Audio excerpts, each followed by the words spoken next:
हम लोग एकजुट कभी नहीं होते हैं। पहलगाम में लोग इतने मारे गए, हम लोग ने आवाज नहीं उठाया उस डीएम के खिलाफ। उस एसपी को अब तक जूते नहीं पड़े। 500 साल मुगल पहले क्या हुआ था वो दिखेगा। डेली हमारे साथ सच का गला घोट दिया जाता है, ये नहीं दिख रहा। अभी पटना में होटल में आग लगा था, कई लोग जिंदा जल गए। पाकिस्तान से ज्यादा खतरनाक है वो एसपी। अगर एक बटालियन लेके लाहौर घुस गए, अब तो सीज फायर नहीं कर सकते। एक बार अगर हमारा मुंह खुल गया।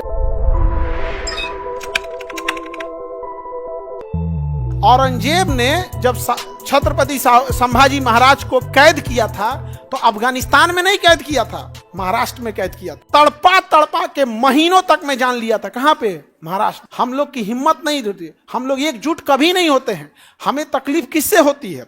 आज लोग इतने पहलगाम में लोग इतने मारे गए, हम लोग ने आवाज नहीं उठाया उस डीएम के खिलाफ कि कौन बैल वहां का डीएम था जिसने सिक्योरिटी हटा लिया था। उस एसपी को अब तक जूते नहीं पड़े कि पहलगाम में इतना बड़ा हमला हो गया और वह एसपी वहां पर, उसको तो पुलिस डिपार्टमेंट से बर्खास्त कर देना चाहिए। उसका नाम सीढ़ियों के पे चिपकाना चाहिए कि जूते पड़ के जाएं उसके ऊपर कि इतने बड़े टूरिस्ट स्पॉट पर एक भी सिक्योरिटी गार्ड नहीं रखा था। किसी ने एसपी से पूछा? नहीं पूछा। यहां पर हम लोग ऐसे ही देखते जाते हैं। हमले हर्ट किस चीज से होते हैं? कोई जोक बोल देगा हम हर्ट हो जाएंगे। ऐसा जोक नहीं बोलना चाहिए, यही हो जाएंगे। हम लोग कभी इस सब चीजों में नहीं आए और ये बात नहीं है। हम लोग को आज से 200 साल पहले दिखाई देता है, आज से पहले की चीज दिखेगा। मुगल दिखेगा, 500 साल मुगल पहले क्या हुआ था वो दिखेगा। और डेली हमारे साथ सच का गला घोट दिया जाता है, ये नहीं दिख रहा होता है। डेली हमारे आंख के सामने हो रहा होता है, ये किसी को नहीं दिख रहा होता है। पुल गिर जाएगी, कुछ लोग मर जाएंगे, कोई नहीं दिखेगा।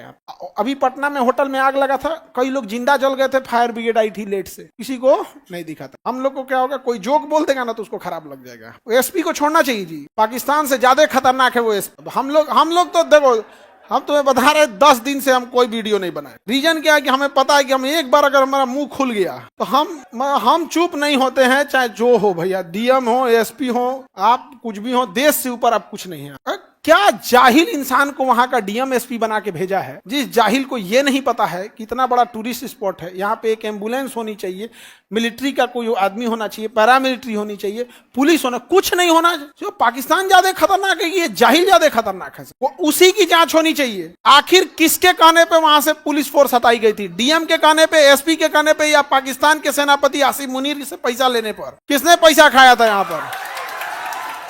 लेकिन हमारे यहाँ इंडियन मीडिया में ताकत नहीं है, उनके जबान में, कलेजे में इतना ताकत नहीं है सवाल पूछ सके डीएम एसपी से यहाँ पर। चलिए हम लोग क्या कर सकते हैं, लेकिन जितना अफसोस इस बात का होता है कि हम लोग फौज में नहीं जा पाए। नहीं तो इस समय हम जानबूझ के अझुरा गए रहते। हम जब सिलेक्शन होते तो उस समय हम तो होते अगर तो लेफ्टिनेंट, इस टाइम हम रहते लेफ्टिनेंट कर्नल। अगर उस समय हमारा सिलेक्शन होता, आज से 15 साल पहले हम छठे थे, इस टाइम हम लेफ्टिनेंट कर्नल रहते। 15 साल में आदमी लेफ्टिनेंट कर्नल हो जाता। अपनी एक बटालियन लेके घुस जाते। सोच रहा अब आओगे ना लड़ने के लिए? अब तो आओगे ना। अगर एक बटालियन लेके लाहौर घुस गए, अब तो सीज फायर नहीं कर सकते, क्योंकि अगर नहीं मारेगा तो और घुसते चल जाएंगे। अब मार दिया तो देश की जनता थू थू करेगी कि इतने जवान मारे गए, इतने जवान शहीद हो गए, बदला ले। तो ये हमारे मौनी बाबा बदला लेंगे।